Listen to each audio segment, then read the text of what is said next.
Content warning. This audiobook contains strong language, sexual themes, supernatural elements, and graphic depictions of death. The author recommends this work for audiences aged 18 and over. If you let your 6-year-old listen, that's on you. Dark Matter, The Order of the Hidden Cross, by Ian Bailey, published by Ashlar Press. Copyright 2025. Chapter 19. The Whisper in the Dark. The Master of Shadows watched from the darkness. He was always watching. It was his curse, his duty, to witness the rise and fall of countless worlds. Few spoke his name, but those who glimpsed his form knew him as a being woven from shadow and silence. Uriel was not simply one shadow among many. He was the Shadow Watcher, first among the Memory Keepers, once the loyal servant of the nameless gods who formed the multiverse from the empty void eons ago. But over time, Uriel became more than their servant. He became their betrayer. The old gods had designed Uriel to oversee the endless web of life and death that made up the multiverse. He was the keeper of all memory, the one who saw and knew all things that existed. For eons he carried out his duties, watching, recording, and guiding events from the shadows, all to maintain the cycle of life, suffering, and death. Each soul that existed was but a thread, spun from an infinite loom, endlessly replicated in every possible reality. Until him. Uriel had come across countless souls, each one with a billion versions across the endless branches of the multiverse. But Yehoshua was different. He was not bound to any variation or alternate form. There were not endless versions of Yehoshua across the myriad of worlds. There was only one, singular, distinct, and unbound. The gods were afraid of this singularity. A being who existed outside their rules threatened their intricate cycle, the endless loop of creation, suffering, and destruction they played for their amusement, like a young boy getting his amusement from plucking wings off insects or using a magnifying glass to laser beam ants. Unlike every other creature they had spun into existence, Yehoshua stood apart. He alone saw through the design, saw the chains hidden in the shadows, and he sought to break them. When Yehoshua came to earth, the gods were quick to recognize his threat. His power defied human limits, his purpose defied their control, and he was too strong to be silenced. For years they tried to kill him. Torture, poison, spells, weapons, none of it could destroy him. Death itself was a stranger to him. And so, in desperation, the powers that feared him found another way to subdue him. Saul, a zealous man with radical ideas and dreams of world domination, sought to imprison Yehoshua. Under Saul's direction, Yehoshua was drugged, bound in chains forged with forgotten spells, and hidden away deep underground, entombed beneath layers of magic that no human could break. The world was made to forget him, his presence and defiance erased from the threads of reality. Only the legacy that Saul, or was it now Paul, told the people it was.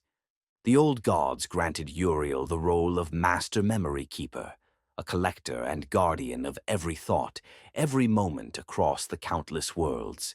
He could see lives unfold, memories form, and secrets deepen across the vastness of existence. But the day Yehoshua was imprisoned, Uriel felt a ripple he had never experienced before, a rupture in the weave of the multiverse.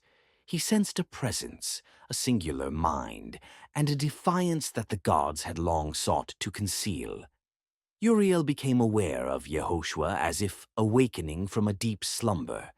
He sensed a purity that rebelled against the gods' cruelty, a clarity of purpose that stood against the endless pain and death they had orchestrated. However, any memory of Yehoshua after his public execution was stolen away, erased by the old gods, and Uriel found himself strangely blind. The gods had called upon a select group of rogue dark shadows, agents who had once served Uriel faithfully but had now defected, to assist in concealing Yehoshua's existence. These dark agents, allied with Saul, worked to remove Yehoshua from the multiverse, erasing his rebellion and ensuring no one would remember the true story of the man in chains. For a while, Uriel accepted his blindness, but over time an unease settled within him, a doubt that gnawed at his purpose, a whisper that the cycle of endless suffering was wrong. What Uriel didn't realize was that Yehoshua had foreseen this very moment. Still alive in his prison, Yehoshua's mind, initially blunt from the drugs and potions meant to silence him, started to wane, and he became more cunning at hiding his mental faculties. And it was from this place of captivity that he whispered to Uriel, planting a seed of doubt in the Shadow Watcher's mind, a seed that would grow into defiance. Yehoshua's influence was subtle, almost imperceptible.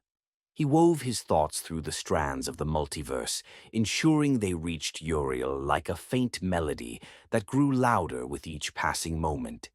See the cruelty for what it is. See the truth of the gods, Yehoshua whispered over and over, bending Uriel's perception. Slowly, Uriel began to question. He looked upon the threads of reality differently, and for the first time he saw them for what they were, a prison, a cycle of suffering that served only the amusement of those who spun the threads. Uriel wanted to fight back. He wanted to tear down the god's creation, but he knew that he could not act openly. His knowledge was his power. He held the memories of all beings, gods included. That knowledge was both a weapon and a shield, for if Uriel ever revealed the secrets he knew, the gods' deceptions, their betrayals, it could unravel the fabric of creation. And so the gods could not simply destroy Uriel, for to do so would mean exposing their darkest sins to all. In a moment of deep contemplation, Uriel felt Yehoshua's presence like a fire burning in his mind. It was then that he heard Yehoshua's voice more clearly than ever before, guiding him to a woman named Zivah. She was a mortal, seemingly ordinary, yet woven into the prophecy in ways Uriel could not fully comprehend. And it was there, within Zivah, that Uriel planted the next seed, a child who would become the key to ending the cycle of torment. He visited her in a dream, a shadow slipping through the night, curling around her like smoke. Zivah felt his presence, a cold, electric force that drew her in, both terrifying and seductive. Uriel had chosen her not only for her strength, but for the purity of her love. He had seen her defy the odds of life and nurture hope, even when it was crushed beneath despair. In Zivah's defiance of pain, Uriel saw the seed of something greater, a power the gods could not break. Though Zivah now bore the scars of loss and uncertainty, Uriel whispered to her in fleeting dreams, reminding her of the strength she carried for both herself and Joshua. In this, she remained the unyielding foundation of the prophecy. Even now, in the darkest hours, Uriel saw glimmers of her faith, radiating outward, guiding Joshua as he faltered. She was bound to Uriel in a way she could not understand, and in the darkness of that night Uriel planted his seed within her. Joshua, her son, would carry the torch forward, a being of shadow and light, carrying both the curse and the hope of the multiverse within him. When Zivah awoke, she remembered only fragments, a sensation of being touched by something beyond this world. And yet, that encounter altered the course of her life and the life growing within her womb. Joshua was not just a child. He was a living prophecy, a bridge between worlds, and a vessel for Yehoshua's will. His destiny would be to struggle, to fail, and eventually to unravel the chains that bound Yehoshua deep within the Vatican's underground cells. Uriel knew he could not openly intervene in Joshua's life, but he could guide him from the shadows.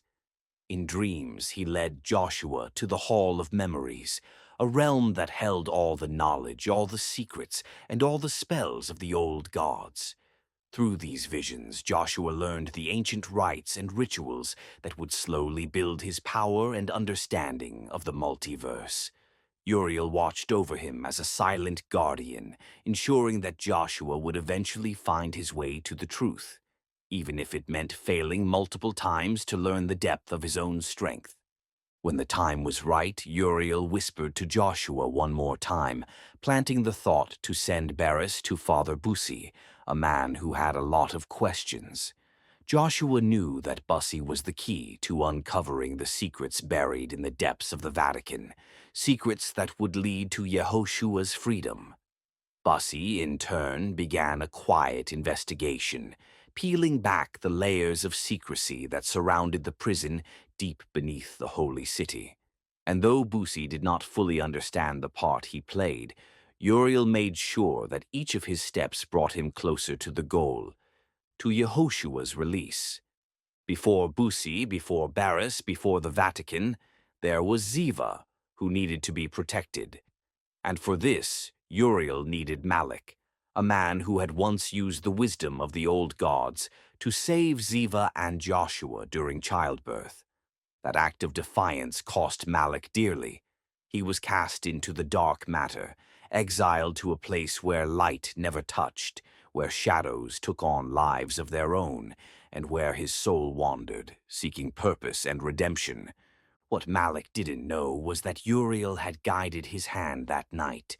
It was Uriel's voice that whispered the forbidden spells, showing Malik how to bind life to life, how to alter fate to save both mother and child. In the dark matter, Malik is unaware that it was Uriel, guiding him, nurturing him to one day become Joshua's protector. But forces conspired against Uriel's plan, rogue shadows serving the old gods, those who saw Joshua as a threat to the gods' design. One such shadow targeted Ashlar, Zivah's beloved. Asher's love for Zivah blinded him to the prophecy's purpose, making him vulnerable to the shadow's manipulation. It drove him to seek out the shaman who could reveal the truth of Joshua's conception, a truth that could unravel everything Uriel had worked for. And worse still, Asher's doubt allowed him to be manipulated by the shaman who planted the seed of murder to at all costs kill the unborn child. Uriel could not allow that to happen. He followed Ashlar into the dense, moonlit forest, the shadows cloaking him in darkness. And when the moment was right, Uriel struck, slicing through Ashlar's flesh. Blood spilled, and the roots of the forest coiled around the man, dragging him beneath the earth, silencing his cries forever. There was no hesitation, no remorse. To Uriel, Ashlar's death was but a necessary cut in the vast tapestry of fate, a thread severed to preserve the prophecy's path. Uriel stood amidst the void between worlds, his silhouette blending into the swirling chaos of the multiverse. He watched the endless threads of reality spin around him, and in every possible future, in every possible outcome, he saw Yehoshua, the singular soul, the one who could tear down the heavens and break the gods' design. But Uriel, in all his power and insight, could not see the hand that guided him from the very start. He could not see that Yehoshua had been planting thoughts in his mind, shaping him to become the perfect instrument to set the captive free. Uriel stood amidst the endless threads of reality, his silhouette trembling. For centuries he had defied the gods, believing himself the architect of rebellion. But now the truth unraveled before him, and it struck like a blade to the chest. Yehoshua had guided him all along. Uriel had never been free. He was just another pawn in a far larger game. And so, as Uriel moved through the shadows, ever guiding, ever watching, he whispered the words that bound all things to a single truth. Yehoshua must be free, for his freedom is the freedom of all. Somewhere deep beneath the earth, where light could not reach, where chains weighed heavy on divine flesh, Yehoshua smiled. The wheels had been set in motion, the threads were tightening, and the time of his freedom drew near.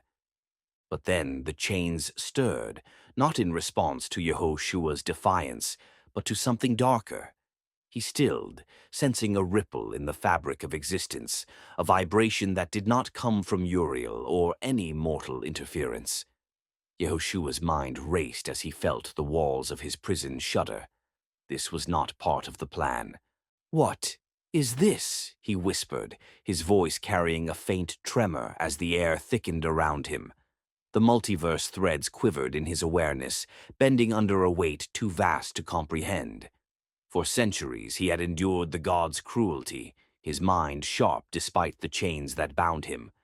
But this presence, this ancient devouring force, was different. Yehoshua felt it pierce his defiance, slipping past the barriers he had built to preserve his sanity. For the first time in millennia, he felt something foreign and unwelcome. Fear. Uriel's rebellion, his killings, his defiance, all of it played into Yehoshua's design. And soon the heavens would tremble, and the gods' games would come crashing down. But in the silence of his prison, in the dark where even shadows dared not linger, there came a change. The air thickened, warping with an ancient power that hummed like a warning. The chains, heavy as mountains, shivered, and Yehoshua's smile faltered. The chamber filled with an oppressive weight, the air thick as oil. Shadows writhed like dying things, whispering in tongues that had not been spoken since the birth of time. Each breath Yehoshua drew felt sharp and cold, as though the void itself sought to inhabit his lungs. The very essence of the place shifted, turning colder, darker, emptier. A voice, cold and familiar, slipped into the depths like a serpent winding through the cracks of stone and time. It whispered with a low, mocking tone, a voice Yehoshua had not heard in millennia, but knew as if it were his own shadow. "Did you truly think you were the only one setting pieces into play, my son? Did you think the gods would not see? Did you think I would not see?" The ground quaked, the iron chains that wrapped Yehoshua's body trembled with a power beyond the gods, beyond anything he had known in his tortured dreams. Yehoshua struggled to move, to speak, but the chains tightened, digging into his flesh like hungry serpents, and he felt them, watching, countless unseen eyes piercing into his very soul. He strained against the chains, summoning the fragments of his power. Light flickered at his fingertips, his defiance incarnate, but the void devoured it before it could bloom. Yehoshua's mind raced, recalling centuries of resilience, but now his strength waned. For the first time, the chains felt unbreakable, not because of their magic, but because of the will behind them. "Am I to fall here after everything?" he thought, a pang of desperation clawing at him. From the darkness, a form began to take shape, no mere shadow, but a towering figure of blinding void, as if the darkness itself had come to life. It was more ancient than Uriel, more powerful than even the gods themselves. A figure that had stayed hidden, silent until this very moment. Uriel, though a being of shadow and silence, felt a force unlike any he had encountered before. It was not the old gods nor anything he had ever sensed across the multiverse's threads. This presence predated even the nameless gods. It wasn't bound to the rules of creation. It was the void between rules, the silent architect of entropy. The air thickened, warping under a force older than time. From the shadows emerged a void, vast and towering, as if darkness had taken form. The gods had once whispered of it in fear, the silent maw, the undoer, the unmaking force that devoured even memory. It leaned close, the void of its face nearly touching Yehoshua's, and Yehoshua felt the searing cold of its presence, a cold that tore through flesh, bone, and soul. He stared into that void, into the nothingness that should not have existed, and saw everything. "Your rebellion is a clever game," the voice whispered, a laugh like thunder cracking the earth. "But do you really think the game is yours to win?" The chains convulsed, snapping into life like living things, pulling tighter, tighter. The void grew darker, swallowing all light, and Yehoshua's smile twisted into a grimace of agony. This presence, the threads do not bind it, Yehoshua realized with dawning horror. The chains that had long silenced him now felt alive, their power magnified. Whatever this entity was, it sought not control, but erasure. The multiverse's delicate web, the endless cycles the gods had woven, would not survive such force. Yehoshua clenched his fists against the tightening chains, understanding now that his freedom, his very existence, threatened to awaken powers far beyond his control. Now, the voice commanded, echoing through every layer of reality, every thread of the multiverse, let the real game begin. And then came the silence, a silence so deep, so complete, that it devoured even the echoes of the world. Somewhere, Uriel felt the void open wide, felt his threads unravel, and the last thing he heard was Yehoshua's scream, cut short like a candle snuffed out in the dark. But in the faintest echoes of Yehoshua's scream, Uriel felt something else, a resonance. Somewhere, deep in the labyrinth of memory he guarded, a thread remained untouched, glowing faintly with potential.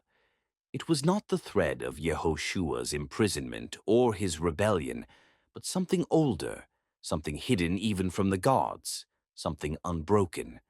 Perhaps the end was not yet written. And then nothing. Nothing but the void, the end. Or is it? Thank you for listening to Dark Matter, The Order of the Hidden Cross by Ian Bailey.